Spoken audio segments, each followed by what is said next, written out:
Situada à beira do encantador lago, sempre azul com seus cais floridos e suas colinas verdejantes, Genebra é um local ideal e aprazível para um veraneio.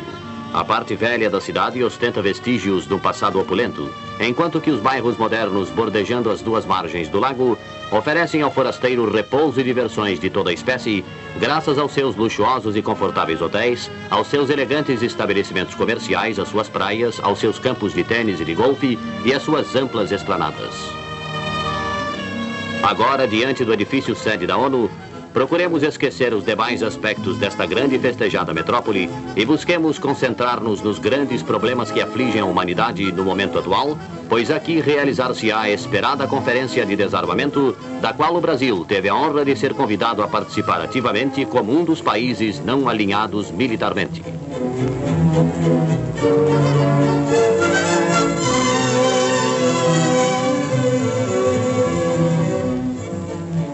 Os 8 países não alinhados deverão concentrar esforços para a conquista de uma posição no sentido de pressionar as grandes potências em busca de um acordo imediato sobre determinados pontos, como suspensão de testes atômicos e compromisso de não utilização de armas atômicas em certas áreas do mundo.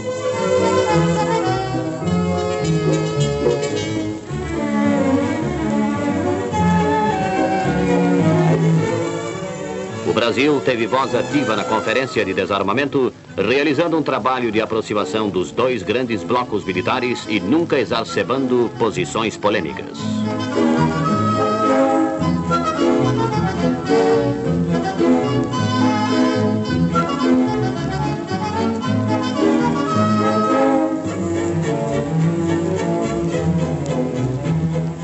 A conferência foi solenemente aberta com a presença de 17 ministros de Relações Exteriores, uma vez que a França resolveu não comparecer à reunião.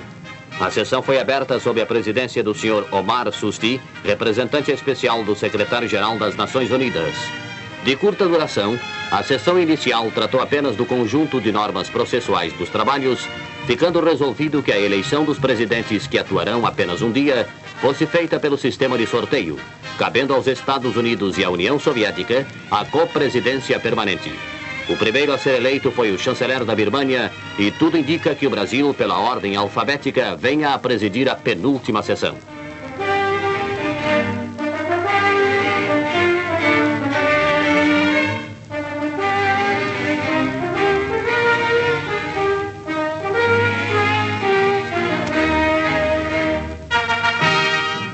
Neste mesmo dia, o ministro Santiago Dantas do Brasil mostrou-se verdadeiramente impressionado com o clima de boa vontade existente entre os principais integrantes da conferência e acentuou que todos estavam perfeitamente integrados no seu importante papel na presente conjuntura mundial.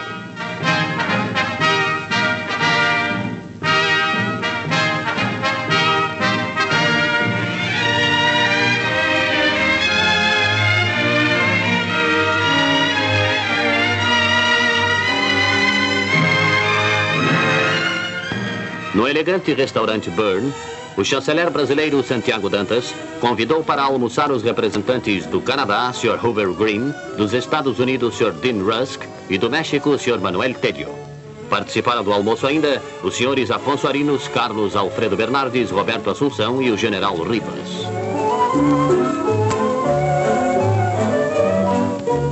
Em importante pronunciamento na Conferência de Desarmamento, o ministro do Exterior do Canadá, Sr. Hoover Green, havia anunciado em relação à suspensão dos testes nucleares posição idêntica à do Brasil. Já nesta ocasião, a imprensa mundial saudava o discurso do chanceler brasileiro como o mais importante pronunciamento de até então na conferência.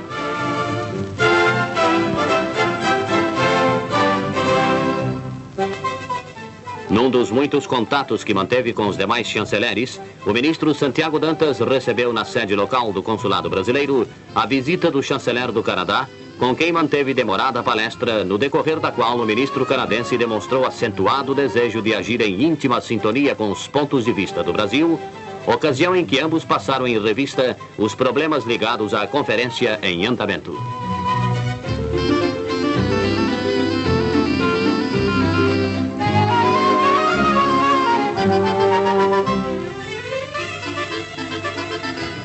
Ainda Da sede do Brasil em Genebra, o nosso chanceler recebeu a visita do diretor-geral do GATT para trocar pontos de vista sobre esta organização internacional. No consulado brasileiro, o ministro Santiago Dantas, em solenidade simples, fez a entrega da Ordem do Cruzeiro do Sul, no grau de oficial, ao comendador Carlos Pisoni e ao senhor Girolamo Luigi Bassano, diretor do Instituto de Política Internacional de Milão. Ao entregar as comendas, o chanceler brasileiro ressaltou os motivos que levaram o governo brasileiro a distinguir os homenageados. Em agradecimento, falou o comendador Carlos Pisoni, enaltecendo a nossa pátria.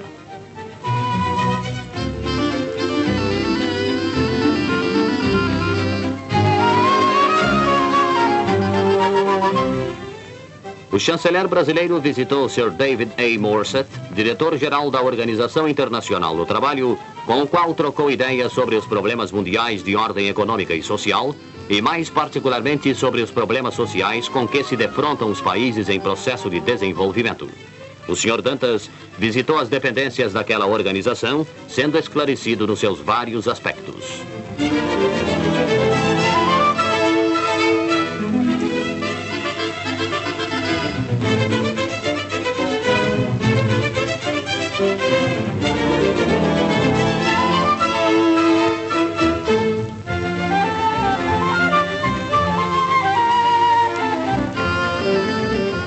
Chegam ao Hotel Richmond os chanceleres da Rússia, Reino Unido, da Índia e República Árabe Unida para um almoço oferecido pela delegação brasileira.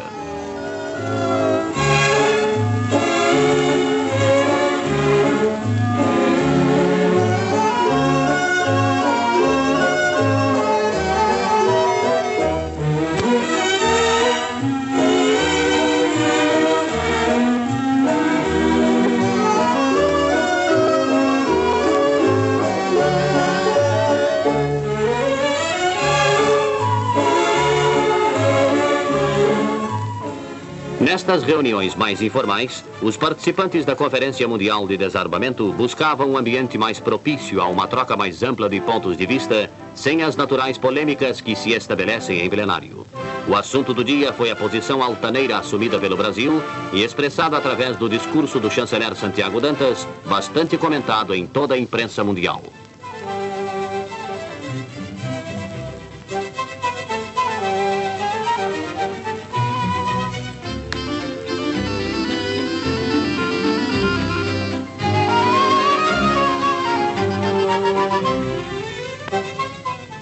Recebendo inúmeros convites para conferências, o chanceler brasileiro dirigiu-se a Paris, sendo recebido pelo embaixador Carlos Alves de Souza. A visita prendia-se a interesses dos dois países irmãos.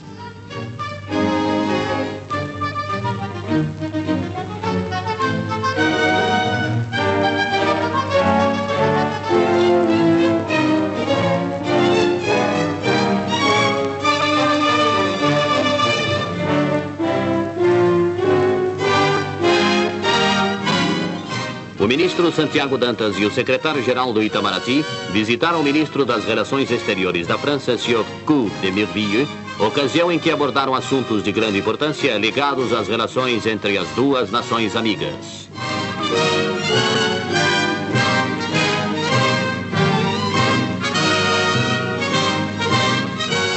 A entrevista entre os dois chanceleres foi das mais promissoras e certamente em muito influíram no melhor entrosamento entre Brasil e França.